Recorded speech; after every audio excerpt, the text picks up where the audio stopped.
وقت کے بادشاہ اور قیدی کے درمیان سوال و جواب کا ایک منظر جس میں زندگی اور موت کا سوال تھا، اور کچھ اس طرح بیان کیا گیا۔ حضرت عمر بن خطاب رضی اللہ تعالیٰ عنہ نے روم سے لڑنے کے لیے ایک فوجی دستہ روانہ کیا۔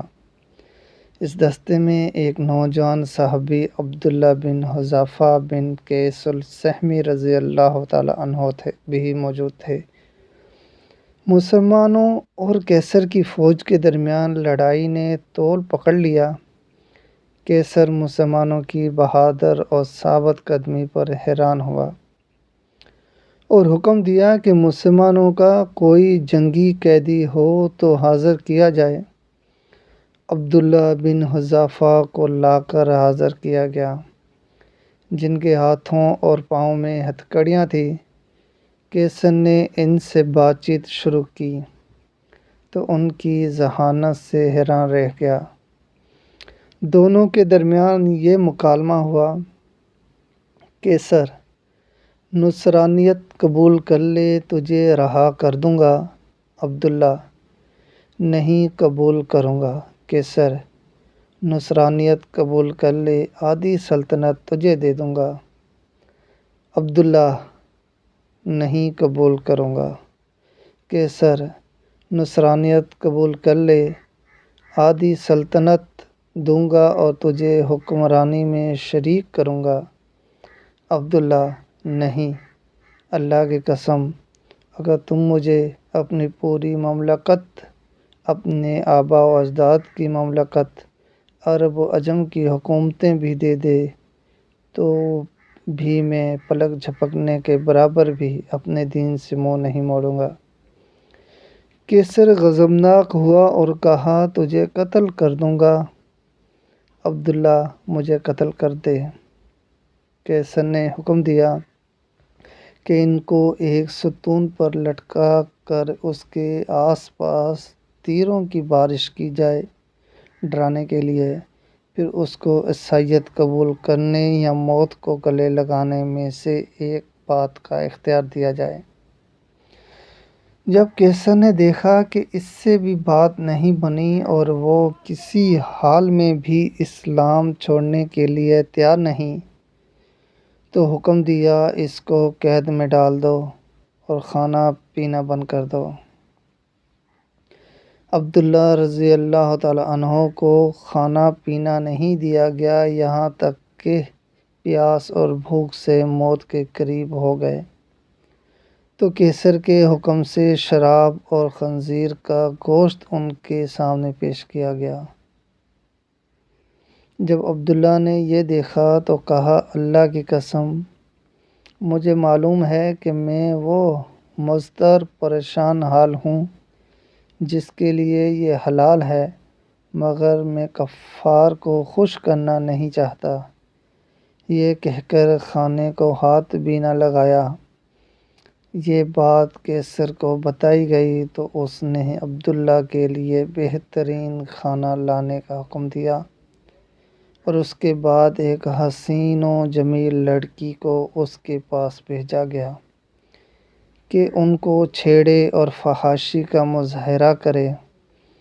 اس لڑکی نے بہت کوشش کی، مگر عبداللہ نے اس کی طرف کوئی توجہ نہیں کی اور اللہ کے ذکر میں مشغول رہے۔ جب لڑکی نے یہ دیکھا تو غصے سے باہر چلی آئی اور کہا: تم نے مجھے کیسے آدمی کے پاس بھیجا؟ میں سمجھ نہ سکی کہ وہ انسان ہے یا پتھر۔ اللہ کی قسم، اس کو یہ بھی معلوم نہ ہوا کہ میں مذکر ہوں یا مؤنث۔ جب قیصر کا ہر حربہ ناکام ہوا اور وہ عبداللہ کے بارے میں مایوس ہوا تو ایک پیتل کی دیگ منگوائی اور اس میں تیل ڈال کر خوب گرم کیا اور عبداللہ کو اس دیگ کے سامنے لایا اور ایک دوسرے مسلمان قیدی کو زنجیروں سے باندھ کر لایا گیا اور اس کو اٹھا کر اس ابلتے تیل میں ڈالا گیا، جن کی ایک چیخ نکلی اور دیکھتے ہی دیکھتے اس کی ہڈیاں الگ ہو گئیں اور تیل کے اوپر تیرنے لگیں۔ عبداللہ یہ سارا منظر دیکھ رہے تھے۔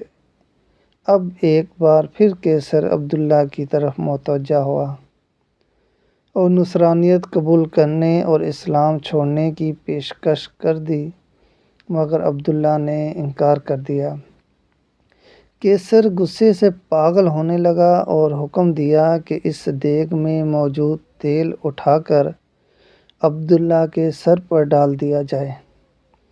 جب کیسر کے کارندوں نے دیگ کھینچ کر عبداللہ کے قریب کی اور اس کی تپش کو عبداللہ نے محسوس کیا تو وہ رونے لگے۔ آپ کی ان خوش نصیب آنکھوں سے آنسو ٹپکنے لگے جن آنکھوں نے صلی اللہ علیہ وآلہ وسلم کا چہرہ انور دیکھا تھا۔ یہ دیکھ کر کیسر خوشی سے جھومنے لگا اور کہا، عیسائی بن جاؤ، معاف کر دوں گا۔ عبداللہ نے کہا، نہیں کیسر، تو پھر رویا کیوں؟ عبداللہ، اللہ کی قسم میں اس لیے رو رہا ہوں کہ میری ایک ہی جان ہے جو اس دیگ میں ڈالی جائے گی۔